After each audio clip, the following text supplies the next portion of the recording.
अस्सलाम वालेकुम एवरीवन, आप सबका क्या हाल चाल है? ठीक है, खैर खैरियत है।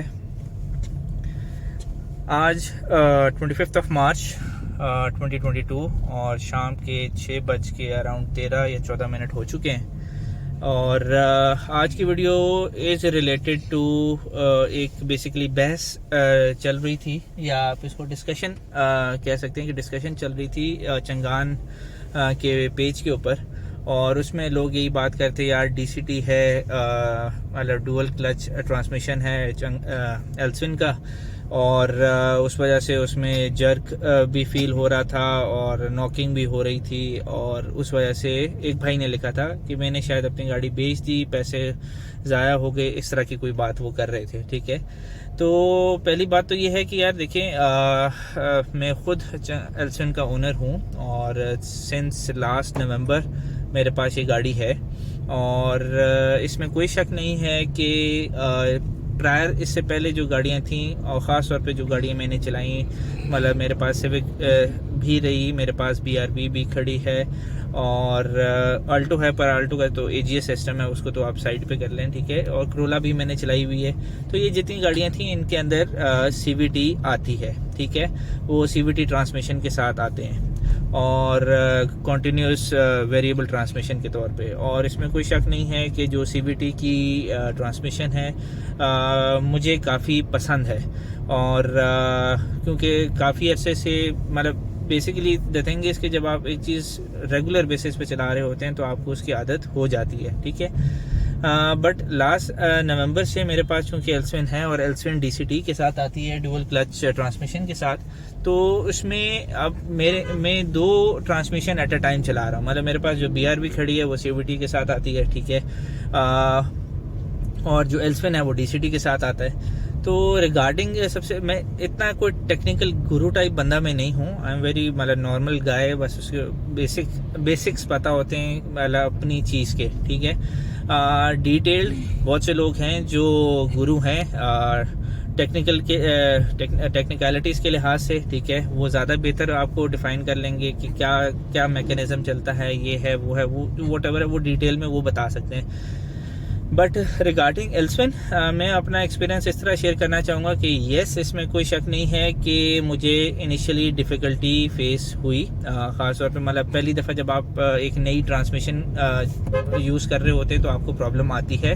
और ये खाली ट्रांसमिशन की बात नहीं है, कोई भी आप नई चीज़ या न्यू टेक्नोलॉजी आप यूज़ कर रहे होते हैं तो उसके अंदर आपको प्रॉब्लम्स आती हैं। क्योंकि आप, या अगर मैं अपनी बात करूँ तो एक बंदा पुरानी टेक्नोलॉजी का आदी होता है। ठीक है, तो बहुत सी चीज़ें आती हैं, ग्लिचेस आते हैं, और बेसिकली एक रैंडम बंदा उसको ग्लिच समझ रहा होता है, बट एक्चुअली वो अपने फंक्शन के लिहाज से परफेक्टली फाइन चल रहा होता है। ठीक है, तो पहली बात तो ये है कि DCT के लिहाज से परेशान होने वाली बात नहीं है। DCT की बेसिस के ऊपर अपनी गाड़ियाँ बेचने की ज़रूरत नहीं है। ठीक है, खाली आपने करना क्या है कि देखें, जब आप इतने 3 million, around 3 to 3.5 million rupees जब आप लगा रहे हों और न्यू टेक्नोलॉजी उसके अंदर हो, और एग्जैक्टली लेने से पहले भी आपको पता हो कि new technology that is DCT के साथ अब ये गाड़ी आ रही है। ठीक है, तो ये तो आपको पहले से पता होना चाहिए, नहीं पता तो गलती आपकी है। ठीक है, और जब आपको पता है और उसमें जब आप चलाते हैं और उसमें आपको कोई प्रॉब्लम्स आते हैं तो उसकी बेसिस के ऊपर आप मल्टीप्लाई बाय 0 करते हैं। आप कहें जी मैं तो गाड़ी भी बेच रहा हूँ तो मेरे तो पैसे ज़ाया हो गए, या इस तरह की कोई बात करते हैं, तो वहाँ पे भी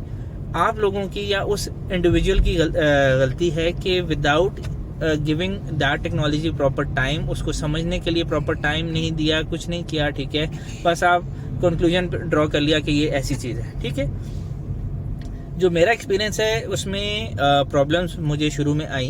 ठीक है, नॉकिंग का इशू होता था। ठीक है, और उसमें बाज़-औक़ात जब एकदम स्लो करते करते एकदम जब मैंने एक्सेलरेट किया, जब भी किया, ठीक है, तो एक दफ़ा जर्क महसूस हुआ। ठीक है, और उसकी रीज़न ये नहीं है कि DCT के अंदर प्रॉब्लम है, उसका मैकेनिज़्म को बेसिकली आप छेड़ रहे हैं। ठीक है, अब बात यह है कि DCT डुअल क्लच है। ठीक है, एक क्लच उसका जो है वो इवन नंबर्स को एड्रेस कर रहा होता है, दूसरा जो क्लच है वो ऑड नंबर्स को कर रहा होता है। ठीक है, तो बात यह है कि फॉर एग्जांपल अभी जिस तरह में आप वीडियो में देख रहे हैं कि ये स्पीड ब्रेकर आया है। ठीक है, अब मैं ब्रेक दबा रहा हूँ, DCT को ये महसूस सिग्नल जा रहा है कि भाई अब गाड़ी स्लो हो रही है। ठीक है, तो वो अकॉर्डिंगली रिवर्स में गियर्स को तोड़ेगा, ठीक है, और शिफ्टिंग करता रहेगा, ठीक है।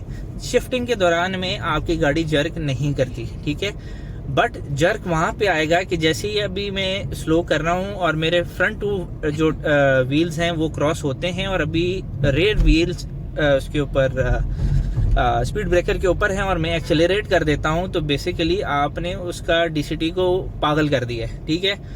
बेसिकली जो इनिशियली वो कर रहा था रिवर्स, मतलब गियर तोड़ रहा था, आपने एकदम उसको सिग्नल दे दिया कि नहीं भाई गियर बढ़ा दो, ठीक है, एक्सेलरेट करो। तो फॉर एग्जांपल अब तीसरे से वो दूसरे पे शिफ्ट हुआ और आपने एकदम एक्सेलरेट किया, हालांकि उस टाइम डीसीटी वाज थिंकिंग कि भाई अभी मैं पहले गियर पे शिफ्ट होऊंगा। तो जब आप एक्सेलरेट कर देंगे तो सबसे पहले वो पहले पे जाएगा, ठीक है, और पहले पे जाने के बाद वो आगे दूसरा, तीसरा और इस तरह करके शिफ्टिंग करेगा। और इस शिफ्टिंग के दौरान वो जो आपने अब्रप्टली जो एक्सेलरेट किया है उसमें आपको जर्क महसूस होगा, ठीक है। ये वाली चीज़ जो लोग सीवीटी को के आदी हैं उनको ये चीज़ थोड़ा टाइम लगता है अंडरस्टैंड करने में, और सीवीटी में ये प्रॉब्लम नहीं है, आप उसको जिस तरह मर्जी रगड़ें कोई प्रॉब्लम नहीं होती। तेज चलाना है, स्लो करना है, उसमें ना आपको जर्क महसूस होता है ना इस तरह की कोई होती है। बट जो मेरा पर्सनल एक्सपीरियंस है, अभी मैं ये वीडियो जिस तरह बना रहा हूँ मैं बहुत पीसफुली एक्सेलरेट भी कर रहा हूँ, बहुत पीसफुली मैं ब्रेक सिस्टम को भी यूज़ कर रहा हूँ, ठीक है। तो गियर चेंज होते हुए भी मुझे महसूस नहीं हो रहा कि अच्छा गियर चेंज हो रहा है, मतलब वो जर्क वाला भी नहीं है, ठीक है। और जब मैं ब्रेक लगा रहा हूँ, ठीक है, तो बहुत सुकून के साथ जो ट्रांसमिशन है वो रिवर्स पे जाती है, ठीक है। और चूंकि मैं अगला एक्सेलरेट भी आराम से जो पेडल है उसको मतलब हल्के पाँव से उठाता हूँ, तो उसमें ना नॉक की आवाज़ आती है और ना आपको जर्क महसूस होता है। तो इसमें मेरा एज अ ओनर ऑफ एल्सविन यही मशवरा है तमाम एल्सविन ओनर्स को या अपकमिंग जो नए ओनर्स बनने जा रहे हैं कि भाई आपने परेशान नहीं होना, आपने खाली मैकेनिज्म को समझने के लिए टाइम देना है, ठीक है। हर गाड़ी ये ऑटोमेटिक गाड़ी की तरह नहीं होती कि अच्छा बस आपने एक्सीलेटर पे डी पे शिफ्ट किया, एक्सीलेटर पे पाँव रखा तो बस गाड़ी चलना शुरू होगी। हर चीज़ को समझने में हर चीज़ का मैकेनिज्म डिफरेंट होता है, उसको समझने के लिए थोड़ा टाइम दें। और इंशाल्लाह ताला आपको डीसीटी भी जब आप चला रहे होंगे तो आपको जब आप समझ जाएंगे उस मैकेनिज्म को तो आपको कोई प्रॉब्लम नहीं होगी, ठीक है। अब उसमें एक और चीज़ होती है, कई लोगों का ये होता है कि यार गाड़ी जैसे डी पे डालते हैं तो नॉक करती है। देखें, मैंने इसका जो सोल्यूशन देखा है वो ये है कि जब मैंने टाइम दिया गाड़ी को और इस सारी चीज़ों को समझने के ऊपर टाइम लगाया तो ये चीज़ आई कि जैसे ही आप पार्किंग से डी पे लेके आए या न्यूट्रल से डी पे लेकर आए या डी से गाड़ी डी पे थी, आपने गाड़ी बढ़ाई, आगे ब्रेक किया, फिर उसको रिवर्स किया, किसी चीज़ पे भी आप शिफ्ट कर रहे हैं डी या आर के ऊपर, ठीक है, आपने सिंपल 2 सेकंड का 1.5 से 2 सेकंड का आपने थोड़ा सा वक्फा देना है, ठीक है, और उसके बाद आपने ब्रेक छोड़कर एक्सेलरेट करना है। जब आप ये करेंगे तो आपकी गाड़ी नॉकिंग भी नहीं करेगी। ये मेरा अपना मुशाहिदा है और इस चीज़ में मैं बहुत सेटिस्फाइड हूँ। शुरू का 1-2 महीने में ये चीज़ होती थी, मैं खुद परेशान हुआ, बट ये है कि I am now a very satisfied customer of Changan Alsvin, ठीक है। तो इससे रिलेटेड कोई और भी सवाल अगर आपके पास हो तो आप ज़रूर पूछें। आप एट द वेरी एंड मैं आपको यही कहूँगा कि डीसीटी को आप सीवीटी के साथ कंपेयर मत करें, डीसीटी को खाली समझने की कोशिश करें और अल्लाह खैर करेगा, इंशाल्लाह आपको समझ भी आ जाएगी और आप सेटिस्फाइड भी हो जाएंगे। तो ये था आज का व्लॉग। अगर कोई और क्वेरी आपके जहन में है चंगान एल्सविन के लिहाज से, do comment in the comment section में कमेंट करें ताकि उस क्वेरी के ऊपर मैं अपनी नॉलेज जितनी मेरे पास है वो मैं आपके साथ शेयर कर सकूं। चैनल को सब्सक्राइब कर लें, बेल आइकन को प्रेस करना ना भूलें ताकि रोज़ाना की अपडेट्स आपको आती रहें। Till then, over and out.